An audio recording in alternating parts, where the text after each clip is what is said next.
বর্তমানে সিনেমায় তেমন একটা দেখা না গেলেও সারা বছর জুড়েই দেশ ও দেশের বাইরে স্টেজ শো, শোরুম উদ্বোধন কিংবা বিজ্ঞাপনে ব্যস্ত থাকেন তিনি।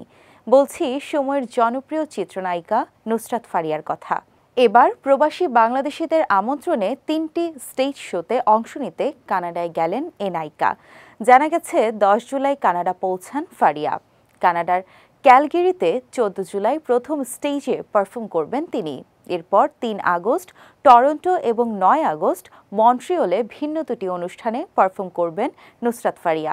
সম্প্রতি কানাডা সফর নিয়ে নুসরাত ফারিয়া বলেন, প্রবাসী বাংলাদেশিদের আমন্ত্রণে এবার কানাডা আসা হয়েছে। ৩টি ভিন্ন শোয়ে আমি পারফর্ম করব।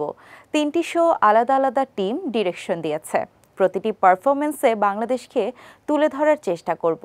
আমার অভিনীত সিনেমার গানও ঠাঁই পাবে এসব পারফরমেন্সে। আশা করছি পুরো জার্নিটা আনন্দদায়ক হবে। গত মাসে দুবাইয়ের বাংলা কার্নিভাল ২০২৪ অনুষ্ঠানে পারফর্ম করেন নুসরাত ফারিয়া। এতে তার সঙ্গে আরও ছিলেন নীরব হোসেন, প্রীতম হাসান, জায়েদ খান সহ অনেকে। এর আগে গত মে মাসে অস্ট্রেলিয়ার সিডনি ও মেলবোর্নে জায়েদ খানের সঙ্গে পারফর্ম করেন ফারিয়া। নুসরাত ফারিয়াকে সর্বশেষ বড় পর্দায় দেখা গেছে শ্যাম বেনেগাল পরিচালিত বঙ্গবন্ধু শেখ মুজিবুর রহমানের বায়োপিক মুজিব একটি জাতির রূপকার সিনেমায়।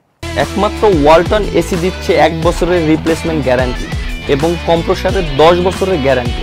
গত বছর মুক্তি পাওয়া সিনেমাটিতে শেখ হাসিনার চরিত্রে অভিনয় করেন তিনি। সম্প্রতি শেষ করেছেন অনম বিশ্বাসের ফুটবল ৭১ সিনেমার শুটিং। এতে ফারিয়ার সঙ্গে আছেন আরিফিন শুভ।